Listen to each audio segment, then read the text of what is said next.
you culinary cats and kittens, Chef Eric Villegas here, and welcome to Sous Vide Fresh Bites.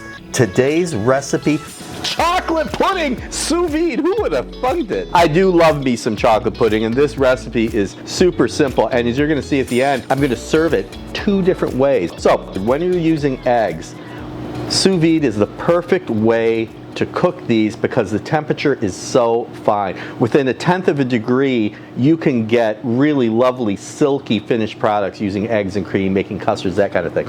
So what are we gonna do? In the food processor, I'm going to first add some heavy whipping cream, say très important.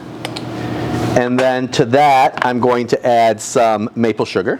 And to that, some cocoa powder.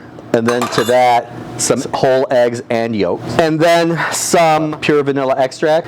And then just a pinch of sea salt or kosher salt. It just highlights the flavor. There we go there. Now we're just gonna go ahead and whiz it up. Just about 20-30 seconds just to mix everything together. And then I'm gonna clean up, we're gonna put it in the bag. And using these bag holders is really nice because this is definitely a multi-hand operation. And then to this, the last addition, chocolate chips. Now I'm using semi-sweet chips. You could use any chocolate you wanted. If you want a more forceful flavor, you know, you can go bittersweet. Let's vacuum seal this bad boy up.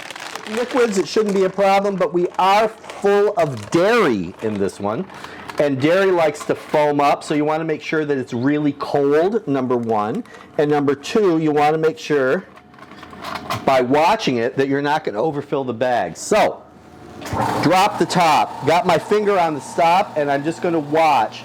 And when it starts to foam up, if it starts to look like it's going to breach the bag, I hit stop-a-rooney.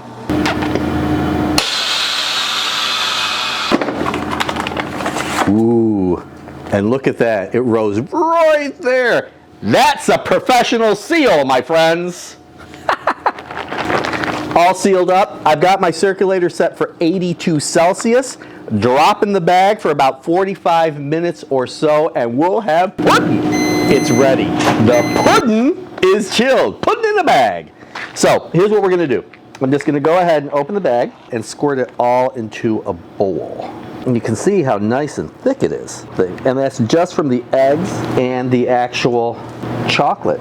I whipped up a little bit of whipped cream using these wonderful canisters. And inside this is just some heavy cream and maple syrup because I love me some maple whipped cream.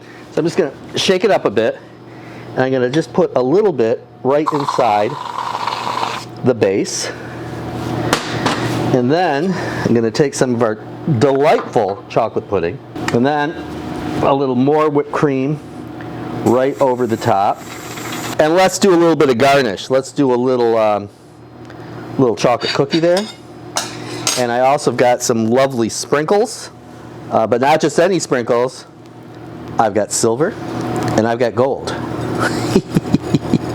And there you go. This is one heck of a chocolate pudding. But that's just one way to serve our chocolate pudding. We're going to try something else by using one of these canisters. So you want to have something like this. It's going to drop off the spoon, right? Now, according to your manufacturer's directions, fill up your canister. And then what I want to do is just put on the top and give it a nice tight seal. Drop in the cartridge, and these are cream chargers, they're nitrous, and then you gently turn until it's stiff, and then turn hard. That's the gas going inside. I'm going to shake it up as best I can, because remember, it's pretty thick stuff, and then you want to let it rest maybe 10-20 minutes. So it's been about 15-20 minutes, and my pudding is ready, and look, I've got these little appetizer spoons. So we had a traditional pudding set up in the glass, but now we're going to aerate the pudding. And I want to start again upside down, make sure all the pudding's at the base. And I'm just going to go ahead. Oh, look at that. And now that we have the beautiful pudding down, we're going to top it with a little bit of the maple whipped cream. And then, like our other one, we'll just do some sprinkles. But here's another chocolate pudding. So we got this one. We've got the aerated chocolate pudding as an appetizer on these wonderful little appetizer spoons. Or we've got a classic presentation of chocolate pudding right out of the bag into the glass, topped with a little bit more of the maple whipped cream. So two different ways. you can use sous vide pudding, and they're really remarkable. Shall I try one? I think I shall. This is such a great walking dessert. One little bite, that's all you need. Pull it off the spoon. Absolutely delicious. So there you have it. Yet another sous vide bite for you. If you enjoy what you saw and you want to see more, hit that like button and subscribe to my channel. I would love to hear from you. Please leave a comment and let's chat. So until next time, see ya!